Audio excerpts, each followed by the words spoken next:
Bonjour à tous, avec l'aide de Dieu, nous avons étudié le Rambam, le 7e chapitre des lois de Gerushin, du divorce. Shaliach she'evi get makom le makom be'eretz Israël, un mandataire qui était mandaté par le mari, Rouven a mandaté Shimon pour amener un acte de divorce à sa femme Rachel, et il se trouve en Eretz Israël, et sa femme se trouve en Eretz Israël, et il lui envoie l'acte de divorce. Afa pichelora aktivataget, même si ce mandataire Shimon n'a pas vu lorsque le guet a été écrit, lo yada mieneidav, de même il ne connaît pas les témoins qui sont signés sur cet acte de divorce, et la natalo abal guet, uniquement Rouven lui a donné un acte de divorce, et Amarlo, et Rouven a dit à Shimon, ten get zelish, tu donnes cet acte de divorce à ma femme, arezé notnola bifne shnaim, le mandataire Shimon va donner cet acte de divorce à Rachel, la femme de Rouven, devant deux témoins, et même que nous, le tribunal, on ne connaît pas ces deux témoins qui ont signé sur l'acte de divorce, quand même, on peut donner le guet à la femme Vetiye, mais Goreshet, elle sera divorcée, et donc suite à ça, Vetina, c'est beau, elle peut se marier suite à avoir reçu cet acte de divorce. Allah Chabet, Bal Veire, maintenant, si le mari vient et il conteste, Véa, mari dit, lo girashti meolam, jamais de la vie, j'ai pas divorcé ma femme, j'ai pas écrit cet acte de divorce, j'ai pas dit à quelqu'un d'autre de l'écrire. Vegev tchehu, voilà, et le guet qui lui a été amené à ma femme, mezouyafu, il est falsifié. Qu'est-ce qu'on va faire dans un tel cas? Eh bien, il kayem bechotmav.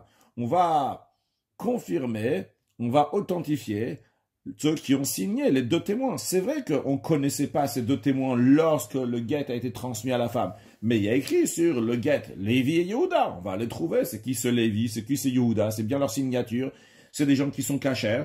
Et comme ça, on va savoir que le guet, c'est un bon guet. Si en effet, Yid Kayem, s'il a été authentifié par ces témoins. Maintenant, Veim Lonid Kayem. Et si il n'a pas été authentifié, le tribunal n'a pas réussi à dire que ces signatures-là sont bien de Lévi, Yehuda, des témoins qui sont cachers. Olonodu Eidavkal, ou bien qu'on ne connaît pas du tout ces témoins, ou dans certaines versions il y a écrit Velonodu Eidavkal, qu'on ne connaît pas du tout les témoins. Teitse, dans ce cas-là, le mari, il a raison, c'est-à-dire que le tribunal dit au mari, désolé, t'as raison, ce guet est falsifié, et donc la femme, elle doit sortir, c'est-à-dire sortir du deuxième mari, de seconde union qu'elle a eue. Va valad mamzer, s'il a eu un enfant du deuxième mariage, l'enfant, il est mamzer, un enfant qui est né d'une relation illicite. Car il s'est avéré que cette femme-là n'est pas divorcée. Maintenant, dans un cas que Avadaget, cet acte de divorce qui a été amené en Eretz Israël, d'un point A à un point B, et qui a été donné à la femme, et que le mari vient, il conteste, mais on ne retrouve plus l'acte de divorce, et la femme, elle est déjà mariée à Rezos, ça fait que Megoureshet, il y a un doute, est-ce qu'elle est divorcée ou pas? Parce qu'on ne sait pas. Imaginons que l'acte de divorce serait devant nous. Peut-être nous, le tribunal, on aurait oui trouvé c'est qui ces témoins qui ont signé dessus, et le guet serait un bon guet. Donc en attendant, elle a interdit sur son premier mari, elle n'a pas le droit de se marier avec le premier, repartir avec le premier mari, et non plus avec le deuxième. Elle doit avoir aussi un guet des deux, du premier mari et du deuxième mari, dans le doute du premier, parce que peut-être, en effet, le guet, c'était pas un vrai guet, et du deuxième, parce que peut-être le guet, c'était le guet du premier, il était vrai, donc son deuxième mariage, c'est un vrai mariage. Le fiqar, c'est la raison pour laquelle, vu que lorsqu'il s'agit d'un guet qui a été amené d'un endroit à un autre endroit en Eretz Israël, le mari peut venir contester ce guet, c'est la raison pour laquelle que Nashim, Sheches Katan, Sonot Zoedzo, des femmes que on présume qui se détestent l'une à l'autre, donc on va voir dans la prochaine halakha, c'est qui ces femmes-là. On ne leur fait pas confiance d'amener un acte de divorce d'un endroit à un autre en Eretz Israël, zol à zol, l'une pour l'autre. Pourquoi? Parce qu'on craint, Shema, que peut-être, Mezouillaf, ou peut-être cet acte de divorce, il est falsifié, c'est pas un vrai acte de divorce. Vetit Kaven de Kalkelot a l'intention de la femme qui déteste l'autre. Pourquoi lui amener cet acte de divorce? C'est pour lui nuire, pour lui faire de problèmes. Comme ça, l'autre femme, elle va se marier en pensant que cet acte de divorce était un bon acte de divorce. Et finalement, lorsque le mari va venir contester, elle va devoir quitter aussi bien le premier mari et le deuxième mari. Donc, elle sera interdite sur son mari. C'est qui ces femmes-là qui se détestent? Voici les femmes qu'on présume qui sont hostiles, qui se détestent l'une à l'autre. Chambota, la belle-mère de la femme. Alors dans la Gemara, c'est donner les raisons Pourquoi ils se détestent, on le dira au fur et à mesure. La belle-mère, elle déteste donc sa belle-fille, sa bru, parce qu'elle se dit que c'est elle qui va hériter tout son œuvre, car c'est le fils qui va hériter la mère, donc la femme du fils, c'est elle qui va profiter de ça. Ou Batramota est la fille de la belle-mère, donc c'est sa deuxième femme. La raison aussi dans le même esprit, déjà la mère, elle l'aime pas, donc elle aussi, elle va pas aimer sa belle-sœur, la femme de son frère. Et pour la même raison qu'elle dit, ma mère est en train d'œuvrer, de travailler, et qui est-ce qui va tout prendre? C'est elle qui va profiter après de ça, vu que c'est mon frère, le fils de ma mère, qui va hériter. Vetsarata, la rivale, c'est-à-dire imaginons que Rouven, il est marié avec Rachel et Léa, donc ce sont des femmes qui sont rivales et qui s'aiment pas parce que le mari, il est obligé de partager son attention pour une femme et une autre femme. Donc elle est jalouse qu'il y a une femme qui prend un peu de l'attention qu'elle aurait pu recevoir. Et même si cette rivale, maintenant, ils sont plus mariés ensemble. C'est-à-dire que Rouven, il est resté marié avec Rachel, mais Léa n'est plus mariée avec Rouven. Quand même, ils se détestent. Vibimta, et la Yebama, c'est-à-dire la femme du frère de son mari, parce qu'elle dit, peut-être, si Rouven, il va mourir sans avoir d'enfant, alors moi, Léa, la femme de Shimon, je vais devenir aussi une femme avec Rachel, parce que Shimon, il va devoir se marier avec la femme de Rouven. J'explique un peu plus. La Torah, elle dit que s'il y a deux frères, par exemple Rouven et Shimon, et que Rouven, il est mort sans avoir d'enfant, le devoir de Shimon, il est de se marier avec la femme de Rouven. Donc si Rouven il était marié avec Rachel, et il est mort sans avoir d'enfant, maintenant Shimon, il va se marier avec Rachel. Alors Léa, qui est la femme actuelle de Shimon, elle dit, peut-être un jour, je vais me retrouver rivale avec Rachel, donc elle déteste Rachel. Et même si Rachel et Léa étaient des sœurs, on dit aussi donc qu'ils se détestent, qu'une ne peut pas amener le guet à l'autre. Ce sont des deux sœurs, donc une est mariée à Rouven et l'autre qui est mariée à Shimon. La cinquième femme, c'est Bad Baala, la fille que son mari a eue d'une autre femme. C'est-à-dire que Rouven il était marié avec une femme, il a eu une fille, et après Rouven, il s'est marié avec Rachel. Alors la fille de Rouven, elle déteste Rachel. Ça va dans les deux sens. Chaque mais tous les autres femmes, Ksherot, ils sont kasher. Ils peuvent amener un acte de divorce. Halacha dalet. Quelqu'un qui amène un acte de divorce d'un endroit à un autre en Eretz Israël. Vechala. Et il est tombé malade. Onenas. Ou bien qu'il a été contraint, une contrainte qui ne veut pas amener le guet. Mais shalcho biyadacher, eh bien, il peut le donner à quelqu'un d'autre. Donc, si Shimon, c'était le mandataire, il peut le donner à Lévi. De même Lévi, Mchala, s'il est tombé malade, ou bien il a eu un cas de force majeure, eh bien, Meshalcho biyadacher, il peut mandater quelqu'un d'autre, il peut mandater Yuda, etc., Philomea, même s'ils sont 100. Il n'a pas besoin de témoins pour faire un délégué devant eux, c'est-à-dire que lorsque Shimon, il va déléguer Lévi, Lévi va déléguer Yuda, etc. Ils n'ont pas besoin de le faire devant deux témoins. Le dernier, par exemple Yuda ou Issachar ou Zvulun, le dernier finalement, que c'est lui qui a le guet et qui va le donner à la femme. Lui, il va le donner devant deux témoins. Elle sera divorcée avec cet acte de divorce. Même si Shimon, le premier mandataire, il est mort, eh bien quand même, il peut encore donner l'acte de divorce, parce que tous ces shluchim, tous ces mandataires sont mandatés finalement par Rouven, parce que Rouven, il a mandaté Shimon. Lorsque Shimon, il a mandaté Lévi, Lévi, il est mandaté non pas par Shimon, mais en vérité, il est mandaté par Rouven. Il faut juste que Rouven, en effet, soit en vie, parce qu'on ne peut pas donner un guet après la mort. Halachae, jusqu'à présent, on a parlé de Rouven qui en Eretz Israël, il a écrit le guet, il a fait signer deux témoins, il a mandaté Shimon, et Shimon doit amener le guet d'un endroit en Eretz Israël à un autre endroit en Eretz Israël où la femme elle se trouve. Et on a dit qu'il lui donne le guet, même si on ne connaît pas les témoins qui ont signé sur le guet, parce que même si le mari va venir contester, on pourra toujours authentifier les témoins. Et la raison, elle est parce qu'on est en Eretz Israël, et il y a des caravanes qui sont fréquentes, dans le sens qu'il y a des gens qui se déplacent d'un endroit à l'autre. Il y a Lévi Yehuda qui ont signé sur le document d'acte de divorce. On veut savoir c'est qui Lévi Yehuda, on veut savoir si c'est bien leur signature. On va trouver, il y a des gens qui vont du point A à point B, de point B à point A.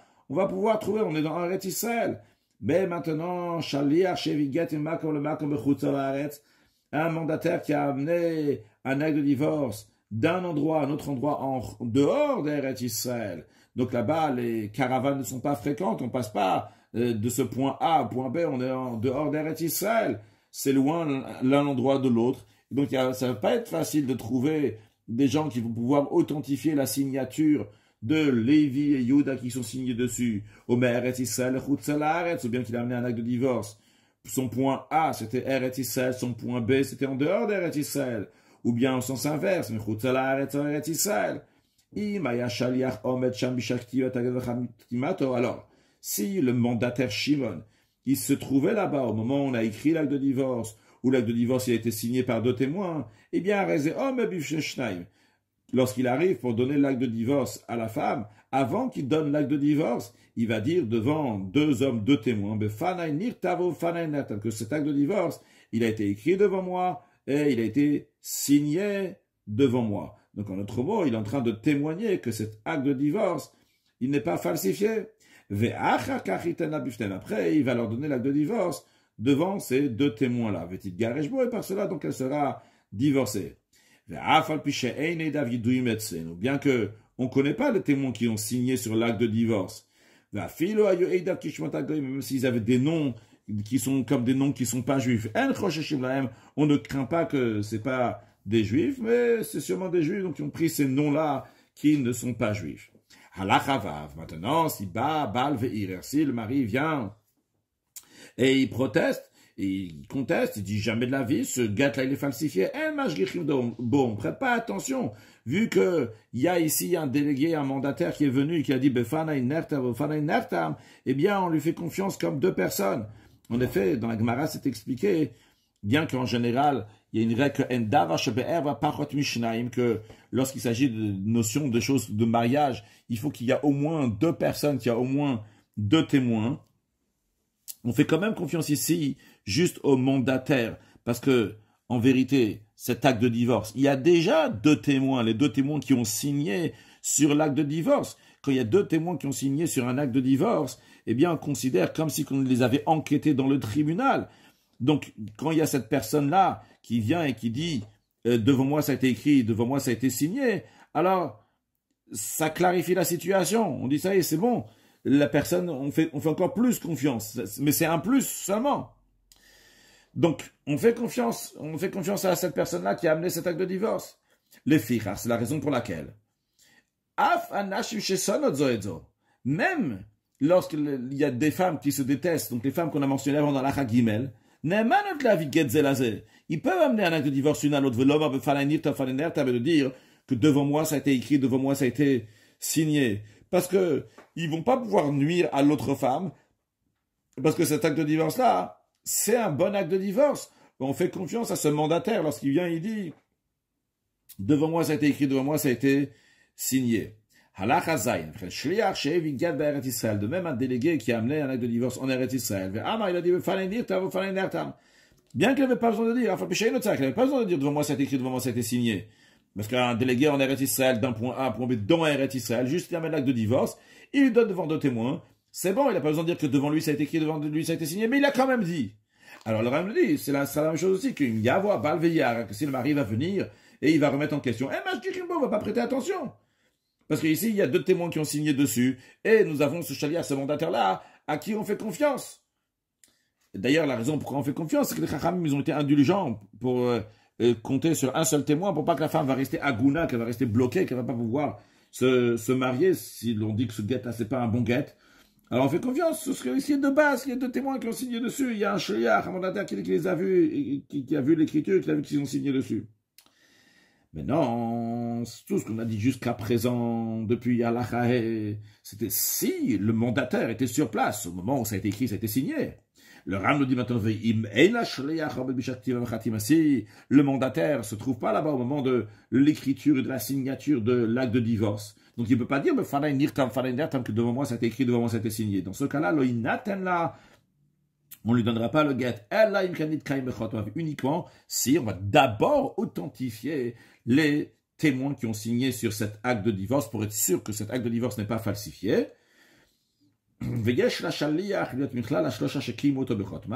Et le shaliach peut faire partie donc des trois du tribunal. Un tribunal, c'est au moins 3 personnes. Donc, c'est 3 personnes qui vont authentifier les 2 témoins qui ont signé sur l'acte de divorce. Alors, lui, il arrive quelque part, à l'endroit où il est arrivé, il y a 2 personnes, et lui, le mandataire, c'est la 3e personne qui vont faire ensemble, donc 3 du tribunal, pour authentifier ces signatures-là. Tandis que le mandataire va faire partie des 3, c'est pas une obligation. C'est un chidouche. On nous dit que même lui, le mandataire aussi, peut participer à faire partie des 3.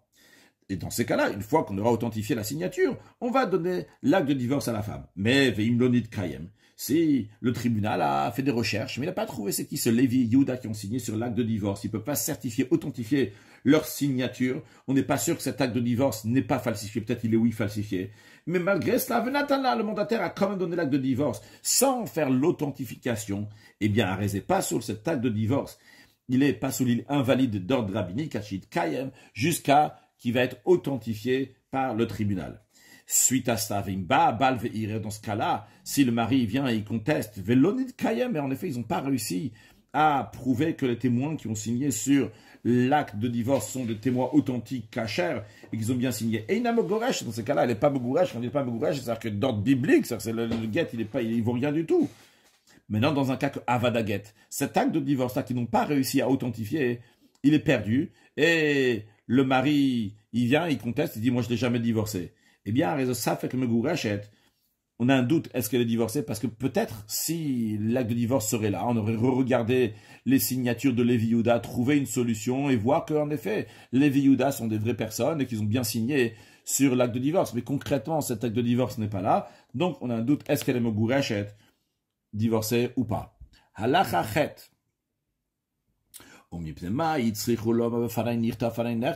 Jusqu'à présent, le Rav nous a dit que quand c'est en Chutz La'aretz, en dehors d'Eretz Israël, et on amène d'un point A à un point B, ou bien de Chutz La'aretz en Eretz Israël, ou d'Eretz Israël à Chutz La'aretz, il faut que le délégué va dire devant moi, ça a été écrit, devant moi, ça a été signé. Mais pourquoi il faut faire ça Chutz La'aretz en diaspora? La raison, elle est que les Shelotia, Ishatzricha, les Kaimo, pour pas que la femme va commencer à devoir aller chercher les témoins pour authentifier leur signature de cet acte de divorce pour que les témoins vont prouver que cet acte de divorce n'est pas falsifié. Il y a balviar, et dans un cas où le mari va venir et contester cet acte de divorce.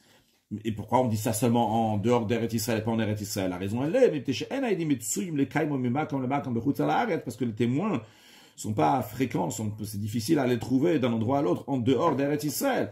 Parce qu'il n'y a pas de caravanes qui passent d'un endroit à l'autre, c'est-à-dire qu'il n'y a pas des allers-retours de point A à point B dans Chutz La'aretz, ce qui n'est pas le cas en Eretz Israël. Donc, d'accord, en Chutz La'aretz, si le mari va venir, il va dire, il va contester cet acte de divorce-là, va chercher maintenant les témoins, c'est très compliqué. Alors, on a dit, on va faire du bien pour la femme, que dès que ce guet-là, il arrive tout de suite, on va le confirmer, pour pas que si le mari va venir contester, on aura besoin d'aller chercher des preuves. À la tête. Bal Shevira Yabroura. Maintenant, le Ram nous dit une règle générale, que si le mari a ramené des preuves claires, avec 2 témoins, que cet acte de divorce-là, dans lequel le mandataire, il a dit, devant moi, ça a été écrit, devant moi, ça a été signé, mais il a prouvé, le mari, que Mezouya, il est falsifié, eh bien, Batel, l'acte de divorce, il est Batel, malgré le fait qu'il y avait un mandataire qui a témoigné que devant lui, ça a été écrit, devant nous, ça a été signé. Pourquoi? La raison, elle est, chez l'Oemin ou Dvarav Shal Echad. La raison pourquoi les sages, quand est-ce que les sages, ils font confiance à la parole d'une seule personne, en l'occurrence donc le mandataire, qui a dit que devant moi ça a été écrit, devant moi ça a été signé. Toute la raison, c'est la litrot iruraba shenimoraya, pour repousser une contestation du mari dans laquelle le mari n'a pas de preuve pour dire que c'est falsifié. Makom edim shemarchi shimoto. Mais lorsqu'il y a des témoins que le mari ramène qui démentent, qui disent, ils contredisent le mandataire. Ils disent que cet acte de divorce, il est falsifié. Donc, dans un tel cas, les sages ne font pas dit qu'on va faire confiance au mandataire. Halach Hayud. Ane'arot sheberet Israël. Les fleuves qui sont en Eretz Israël. Ve'hananasim. Et les îles shebeyam Agadol, qui sont dans la grande mer, c'est-à-dire la mer Méditerranée, shebetoch Hatroum, qui sont dans les limites chez l'Eretz Israël, d'Eretz Israël. C'est-à-dire, comme on peut voir ici, donc nous avons Eretz Israël, et nous avons de là, Touré Amnon jusqu'à Nachal Mitzrayim, c'est Eretz Israël, et quand on tire un trait comme ça, depuis les montagnes de Amnon jusqu'à le Nachal Mitzrayim, tout ce qui est dans ces eaux-là, donc c'est les eaux qui sont de territoire qui appartient à Eretz Israël. Alors si quelqu'un se trouve dans un bateau, et ce bateau-là il se trouve dans les eaux territoriales de la terre d'Israël, Aren Eretz Israël, c'est considéré comme la terre d'Israël. Donc quelqu'un qui a amené un guet de cet endroit-là en Eretz Israël, il n'a pas besoin de dire Befanaï Nertav ou Befanaï Nertam. En ce qui concerne les îles qui sont à l'extérieur des eaux territoriales de la terre d'Israël, ils sont considérés qu'en dehors d'Eretz Israël. Dans les lois de Trumot, pour savoir d'où il faut donner la dîme, on apprendra là-bas. Donc quelles sont les limites de Eretz Israël, les frontières. Rambam de rajoute qu'au Bavel qu'Eretz Israël est Gitin, que Babylone, c'est considéré comme la terre d'Israël en ce qui concerne le guet. Il n'a pas besoin de dire Befanaï Nertav, celui qui amène un guet d'un point A à un point B dans Bavel, dans Babylone. Halacha Yudalef, guet chertavo be'Eretz Israël, un acte de divorce qui a été écrit en terre d'Israël. Mais vachatamo, la signature des témoins s'est fait bechutz alaretz, en dehors d'Eretz Israël. Eh bien,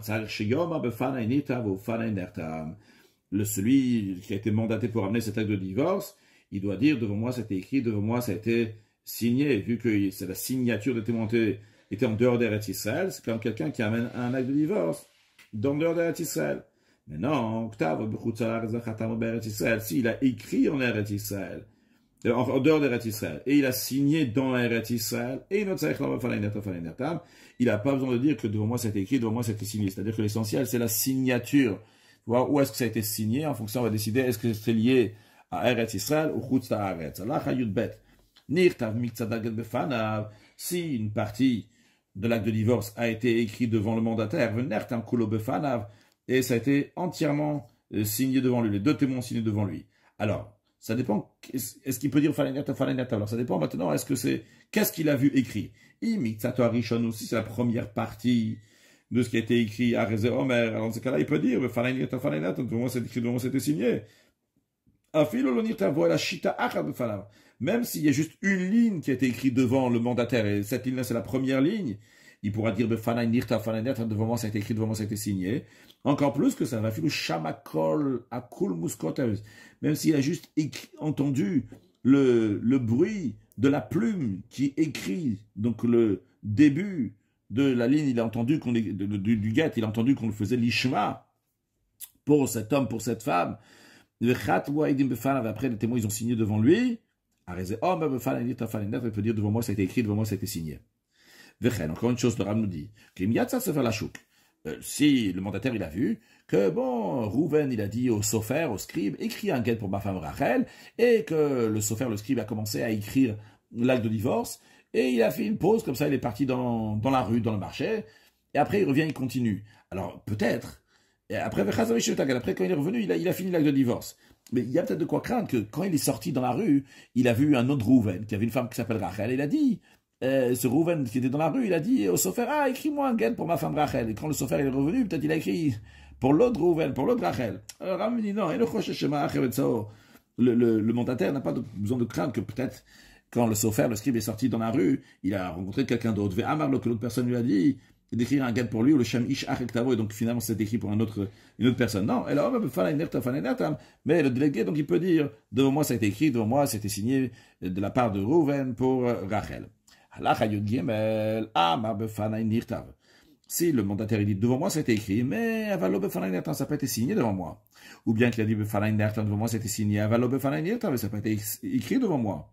Ou bien qu'il a dit devant moi tout a été écrit. Il y a un seul témoin qui a signé, le deuxième témoin il n'a pas signé devant moi. Ou encore plus, à Filoaya ou à Edacheni, ou même s'il dit tout a été écrit devant moi, et il y a un témoin qui a signé devant moi, et le deuxième c'est moi-même le témoin. Eh bien, dans tous ces cas-là, avant de le donner à la femme, il faut certifier l'authentification des témoins. Il ne peut pas dire Befanei nirtav ou Fanei nertam, et seulement après on donnera à la femme l'acte de divorce, une fois qu'on aura authentifié les témoins qui ont signé sur cet acte de divorce. Alors maintenant, toujours dans un cas où nous avons Shimon, c'est le mandataire de Rouven, et Shimon il dit, tout l'acte de divorce, il a été écrit devant moi, Lévi, il a signé devant moi, mais Yehuda, il n'a pas signé devant moi. Et maintenant, Veim Eidu Ve'acher, lui, Shimon, et un autre, Issachar, ils vont témoigner à la Ed Hasheni, sur le deuxième témoin, Yehuda, chez le Khatam Mefanak, qui n'a pas signé devant Shimon, mais ils vont témoigner pour rendre authentique sa signature. Dans ce cas-là, Rezé Kacher, l'acte de divorce, il est Kacher, Veinaten là, on le donnera à la femme. Inutile de dire, c'est évident que s'il y a deux autres personnes, Issachar et Zvulun, qui ont témoigné sur la signature de Yehuda, évidemment, chez Zekacher, que ça sera Kacher. Et juste, on a voulu dire un chidouche, que même si c'est Shimon lui-même, avec Issachar, qui ont témoigné sur la signature de Yehuda, ça sera Kacher. Halacha Yuddalet. Shnaim sheviu ged bechutz haaretz. Deux personnes qui ont eu un acte de divorce en dehors d'Eretz Israël, bien que ça n'a pas été écrit et signé devant eux, du moment où il y a Rouven qui a donné à Shimon et Lévi, et il leur a dit, tenez, amenez cet acte de divorce à ma femme, ils vont lui donner, elle va être divorcée. Eux, ils n'ont pas besoin de dire Befanai Nirtav ou Befanai Nertam. Parce que quand on dit Befanai Nertam, c'est pour être sûr que le mari ne va pas venir protester. Mais ici, le mari ne peut pas protester, contester cet acte de divorce. Même si les témoins qui sont signés sur l'acte de divorce, ils ne sont pas authentifiés. Pourquoi il ne peut pas contester? Parce que les délégués, Shimon et Lévi, qui amènent l'acte de divorce de Rouven à Rachel, c'est eux-mêmes, eux sont les témoins qui témoignent que Rouven, il a décidé de divorcer Rachel. Parce que imaginons que Shimon et Lévi auraient juste témoigné, ils viennent et disent, on témoigne que Rouven a divorcé Rachel. Rachel serait divorcée. Même s'il n'y a même pas un acte de divorce. Donc, il y a plus forte raison ici qu'il y a un acte de divorce. Et qu'est-ce qu'ils font? Shimon et Lévi, ils témoignent bien que Rouven leur a dit, donnez à Rachel cet acte de divorce. Le Ram dit attention, à la Khatet va mettre Varim Amorim, dans quel cas ça s'applique quand il y a deux qui amènent l'acte de divorce. Ils n'ont pas besoin de dire Befanai Nirtav ou Fanai Nertam, ça c'est Bisman, Shaget Yotse Mitachad Yideshnem. Si le mari il avait mandaté les deux, Shimon et Lévi, pour amener l'acte de divorce, Aval Bisman Shel Yotse Mitachad Yadam, si les deux n'étaient pas mandatés, il y en avait un seul qui était mandaté. Et le deuxième, il a vu que le mari a donné le guet au mandataire, donc à Shimon. Rouven, il a donné l'acte de divorce à Shimon. Et Lévi, il a vu que Rouven a donné l'acte de divorce à Shimon. Après, Shimon et Lévi ensemble, ils sont partis. Et ils étaient là-bas quand Shimon il a donné le guet à Rachel. Dans ce cas-là, ils doivent dire, en vérité, c'est pas ils doivent dire au pluriel, c'est il doit dire que Shimon doit dire. Quand on dit il doit dire, c'est-à-dire il faut qu'il a été présent au moment de l'écriture, de la signature de l'acte de divorce. Et uniquement à ce moment-là, le guet sera caché parce que le mari n'a pas mandaté les deux, donc c'est pas des témoins. On ne peut pas dire, comme on a dit avant dans l'Ach Hayudalet, que ces mandataires sont ces témoins, parce qu'ici, en effet, il n'y a pas Shluchav, il n'y a pas ces mandataires, il y a un seul qui a été mandaté. Les fichas, c'est la raison pour laquelle. Vu qu'on vient de dire qu'il y a besoin qu'ils disent si un il dit devant moi ça a été écrit, et l'autre il dit devant moi ça a été signé, donc il s'avère que celui qui a été mandaté par le mari, il témoigne uniquement une des deux, ou bien l'écriture, ou bien la signature. Encore plus que ça, même s'il y en a deux qui disent, devant nous, ça a été écrit, et un, donc il n'est pas le mandataire qui dit, devant moi, ça a été signé. Donc il y a le témoignage ici pour l'écriture, il y en a deux qui témoignent sur l'écriture, mais le shaliach, le mandataire, il ne peut pas témoigner sur la signature. Eh bien, bien le fait que cet acte de divorce, il n'est pas en possession des deux, de Shimon et de Lévi, il est seulement en possession de Shimon, parce que Rouven a donné à mandater Shimon pour ramener le gâteau à sa femme.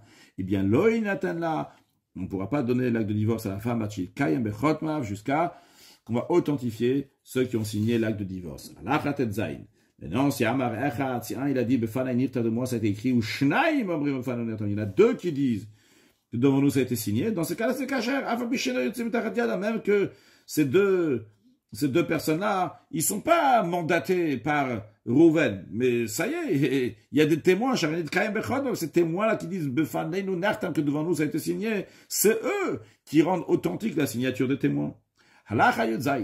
Shaliach shevigad bechutz haaretz. Un mandataire qui a amené donc un acte de divorce en dehors d'Eretz Yisrael, on tanola, et il a donné à la femme, mais beina le beina, en privé. Oshenatono bifnei shnaim, mais qu'il a donné devant deux personnes, mais velo il n'a pas dit, devant moi ça a été écrit, devant moi ça a été signé. Eh bien, afa pishen niset, bien que cette femme s'est mariée à quelqu'un d'autre, notre l'homme imena, il faut que ce mandataire va reprendre l'acte de divorce, il va à nouveau lui donner l'acte de divorce devant deux personnes, et dire, devant moi, ça a été écrit devant moi, ça a été signé, par cela l'acte de divorce sera caché. Même s'il est déjà marié, elle peut rester donc avec l'autre mari, mais il faut qu'il reprenne le guet et lui donne comme les sages ont dit de le faire.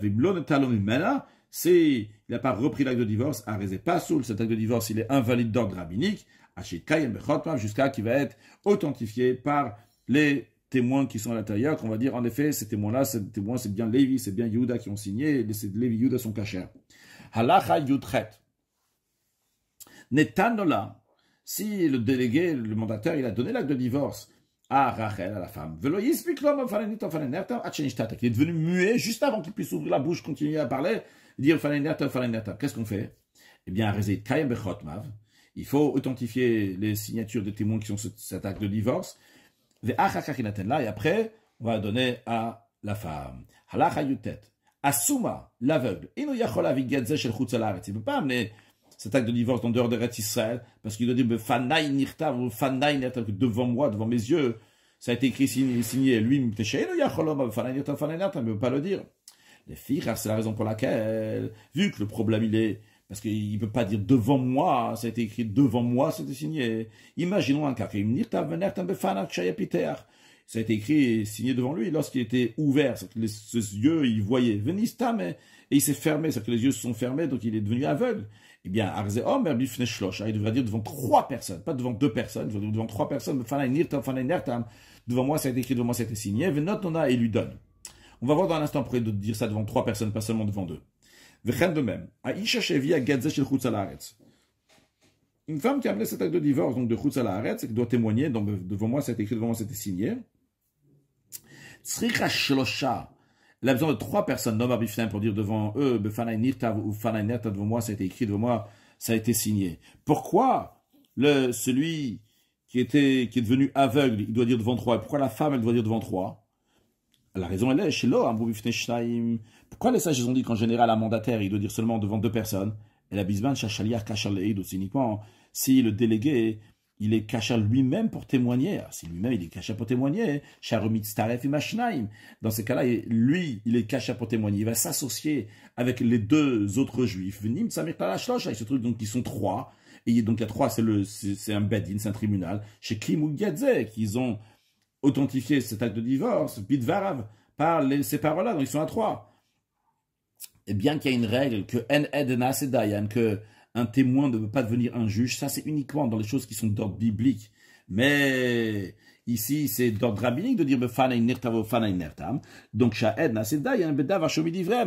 un témoin peut devenir un juge lorsqu'il s'agit de quelque chose qui est d'ordre rabbinique. C'est le cas ici, c'est les sages qui ont institué de faire ce kiyum, authentifier cet acte de divorce en disant donc fanay nertam ou fanay nertam.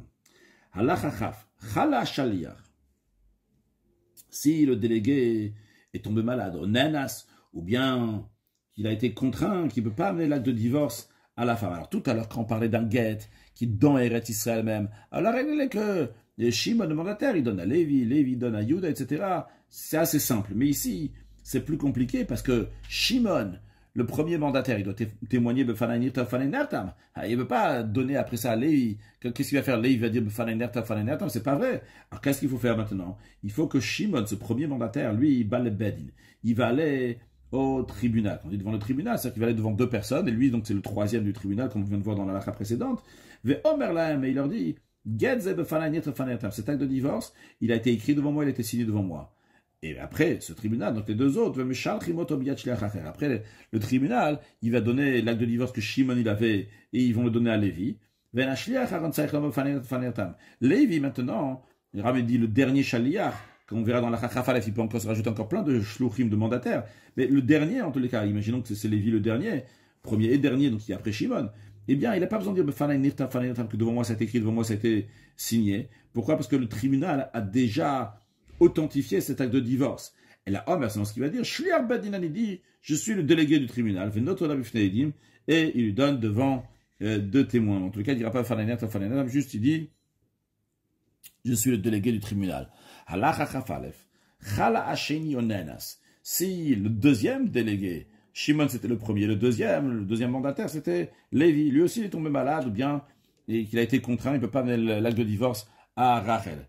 Eh bien, au Shaliach Acher, il va faire un autre délégué, il va déléguer Yehuda, mais il doit le faire aussi au tribunal. Donc il va dire au tribunal, je suis mandaté par le tribunal, et il donne l'acte de divorce à Lévi, et ainsi de suite à Philoméa, même s'ils sont 100 comme ça, Lévi donne à Yehuda, Yehuda il donne à Issachar, etc. Même 100. Acharon, le dernier, finalement celui qui donne l'acte de divorce à la femme, Omer il dit Shliach Bedinani, je suis le délégué, je suis mandaté par le tribunal. Venotola, il donne devant deux témoins, Afal Pishemet Ashliach Harishon, même si le premier délégué, Shimon, il est mort. Il faut juste, comme on a dit tout à l'heure, que le mari, lui, soit vivant.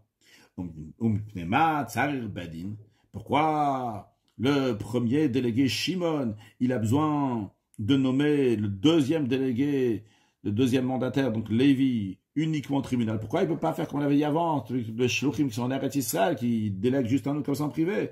La raison, elle est des choses, parce que le premier délégué Shimon, il doit dire devant moi ça a été écrit, devant moi ça a été signé. Ça doit être dit devant le tribunal pour qu'ils vont authentifier l'acte de divorce. La raison pour laquelle aussi que même le deuxième délégué, s'il veut faire un troisième, eh bien il doit le faire aussi au tribunal pour informer au juge que le premier qu'il a délégué, c'est-à-dire que Shimon qui a délégué Lévi, il a fait ça aussi au tribunal et qu'il a dit là-bas au tribunal de Falainatam. Si l'acte de divorce il a été authentifié par les signatures des témoins qui sont sur l'acte de divorce, même si un mandataire a donné au deuxième avafilou, même sans Beina le Ben Atzam, entre eux, ils ne sont pas passés par le tribunal, finalement l'acte de divorce il est arrivé à la femme, à raison caché, elle est cachée, vu qu'il a été authentifié par les témoins qui sont dans l'acte de divorce. Ramam rajoute que ce qui a été dit ici, que quand le premier mandataire il tombe malade ou il est contraint, il donne au deuxième, etc. Même si le mari n'a pas dit explicitement au moment qu'il a mandaté le premier, il n'a pas dit Shalchobiadach, il n'a pas dit au cas où tu auras un problème, envoie-le par le biais d'un deuxième mandataire. S'il est tombé malade ou s'il a été contraint, ce premier mandataire, il va mandater un deuxième, etc. Tous ceux qui mandatent quelqu'un pour amener l'acte de divorce, il n'y a pas besoin que le mandataire va être avec lui au tribunal au moment où le mari Rouven dit je vais mandater Shimon. Et là, il dit au tribunal, que Shimon c'est mon mandataire, même si Shimon n'est pas présent au tribunal. De même, dans le cas d'Alach Chafalev, qu'on a vu que un mandataire, il nomme un autre mandataire, donc Lévi, etc., eh bien, Shimon peut mandater Lévi au tribunal, sans que Lévi soit présent. Juste, il dit au tribunal, sachez que mon prochain mandataire, celui qui va reprendre qui va continuer, c'est Lévi à Philo, même s'ils sont 100 à faire ça. Un homme qui a donné un acte de divorce à sa femme, et on était en dehors d'Eretz Israël. L'acte de divorce a été écrit et signé devant la femme. Il a dit à la femme, je te donne pas l'acte de divorce maintenant. Toi, ce que tu dois faire, c'est que tu dois amener l'acte de divorce quelque part. Donc, tu es un shliach olacha, on a pris dans le chapitre précédent, un mandataire pour amener l'acte de divorce ad bedin ploni jusqu'à tel et tel tribunal. Là-bas, lorsque tu arrives, tu vas le donner au tribunal. Vehem, et eux, le tribunal, il y a midou shaliach. Ils vont faire un mandataire, vite nous lire, et ils vont te donner l'acte de divorce, gadzev et tidgar shibo, et tu vas être divorcé au moment où tu vas le recevoir, donc, par ceux que le tribunal vont mandater. Eh bien, à raison de elle va jusqu'au tribunal. Le tribunal, donc tu fais confiance. Quand elle va dire devant moi ça a été écrit, devant moi ça a été signé. Puis le tribunal donc va prendre d'elle l'acte de divorce. Ils vont donner un mandataire à quelqu'un, là pour qu'il lui donne, comme ce que le mari a demandé. Dans quel cas ça s'applique que la femme elle doit dire devant moi ça a été écrit et devant moi ça a été signé. Mais lorsque le mari lui a fait cette condition-là, il lui a dit que tu vas être tu vas être mandaté pour amener l'acte de divorce jusqu'au tribunal. Mais si il n'a pas fait cette condition-là, la femme, tout simplement, elle en atteint la guita. Il a donné l'acte de divorce pour qu'elle va être divorcée. Et un jour, cette femme-là, elle arrive quelque part au tribunal, n'importe où que ce soit, elle dit voilà, j'ai un acte de divorce. Et elle n'a rien besoin de dire. Elle est présumée divorcée. Vu que l'acte de divorce qu'elle a sous la main, il est écrit comme la halakha le demande, et les témoins ont signé dessus. Bien que nous, on ne connaît pas cette écriture, cette signature des témoins qui n'ont pas été authentifiés, on ne craint pas que peut-être elle a falsifié cet acte de divorce. Pourquoi? Parce qu'elle ne veut pas se nuire à elle-même, qu'elle va se marier et finalement il va s'avérer que le guet il était falsifié et qu'elle interdit au premier et au deuxième mari. Encore une autre raison pourquoi on ne craint pas que la femme elle va falsifier l'acte de divorce, parce que on a une règle que les témoins qui sont signés sur un acte de divorce, c'est comme s'ils avaient été enquêtés au tribunal et qu'on a authentifié leur signature. Tant qu'il n'y a pas, en tous les cas, quelqu'un qui va contester. Donc on présume que les témoins sont des bons témoins, la signature, donc c'est une vraie signature. Les filles, c'est la raison pour laquelle on fait tenir cet acte de divorce dans ce qu'on a présumé, donc il est caché. Elle peut se marier basé sur cet acte de divorce. On ne craint pas que peut-être il va s'avérer que cet acte de divorce il est falsifié. Comme d'ailleurs, on fait tenir l'acte de divorce en le présumant caché. Lorsque le mandataire il amène dans dehors d'Eretz Israël, dans Eretz Israël, il dit juste j'ai un guet, il dit pas on le fait confiance. Jusqu'à que le mari va venir contester, ou bien si le mari va amener une preuve qu'il est falsifié au batel, ou il est pas cachère. Le Rav me dit que c'est normal quand on fait comme ça, parce que chez Tavo Lachosh, il doit arriver, tu vas commencer à craindre à toutes ces possibilités de falsification avec Kayet Sevem ou des choses similaires à ça. Car il y a Lachosh, le guet, de la même manière aussi, on devrait craindre, même un guet que le mari donne devant nous au tribunal, on doit dire, ah, mais chez ma bito, peut-être que le mari, il a annulé cet acte de divorce, après il a donné, ou peut-être les témoins, qui ont signé dessus, c'est des témoins qui sont pas cachés, et c'est comme si il est falsifié, donc de l'intérieur même du guet, que le guet il est pas sous, dans ce cas-là qu'on a pris dans Perek Aleph, ou peut-être que cet acte de divorce, il n'a pas été écrit l'ishma, ou c'est de la même manière qu'on ne craint pas tout ça avec Ayot Sebos qui est similaire à ça, on le fait tenir dans sa chazaka, donc qu'il est caché. Jusqu'à qu'on est sûr, on va clarifier qu'en effet, il n'est pas cachère. De la même manière, de la même manière, on ne va pas craindre lorsque Shaliach il amène le guet en Eretz Israël, et il dit pas il amène un guet, on dit sûrement il est cachère. De la même manière que la femme elle-même elle amène un guet, car les règles concernant les interdits ne sont pas comme les règles qui concernent des affaires d'argent, parce que là-bas, en effet, on ne va pas faire sortir de l'argent de Rouven, de Shimon, de Lévi, parce qu'il y a juste un document qui dit qu'ils doivent de l'argent, tant qu'on n'a pas authentifié. Mais ici, ce n'est pas le cas, on n'a pas besoin de cette authentification-là pour dire que le guet, il est cachère. Conclure avec un mot de Chassidut, on a appris que quand Shliach, il fait un autre Shliach, et bien par cela, donc il est encore considéré comme le premier Shliach, comme on en a parlé aussi à la fin du chapitre précédent. Alors, ce qui concerne donc l'étude de la Torah, lorsqu'un juif il étudie la Torah, le premier qui a mandaté donc le peuple juif pour étudier la Torah, c'est Akadosh Baruch Hu. Après, lorsqu'il y a des chidushim qui se font, quelqu'un il développe des choses dans la Torah, ce qu'on appelle les Avshaba, eh bien chacun il reçoit, il développe encore des choses, il rajoute dans les choses de la Torah. Eh bien, il faut savoir que la base de tout ça, tous ces mandataires-là, tous ceux qui sont en train de développer, ils viennent de la force du mari, donc il y a Akadosh Baruch Hu, parce qu'on parle du mari ici, le mari qui a envoyé un shliach, le mari c'est Akadosh Baruch Hu, le mari du peuple juif qui envoie un shliach, qui envoie donc pour développer dans des sujets de Torah mitzvot, eh bien développons encore plus dans la Torah mitzvot, s'approfondir et faire encore mieux, Bezrat Hashem, par cela accueillir Mashiach now, une excellente journée.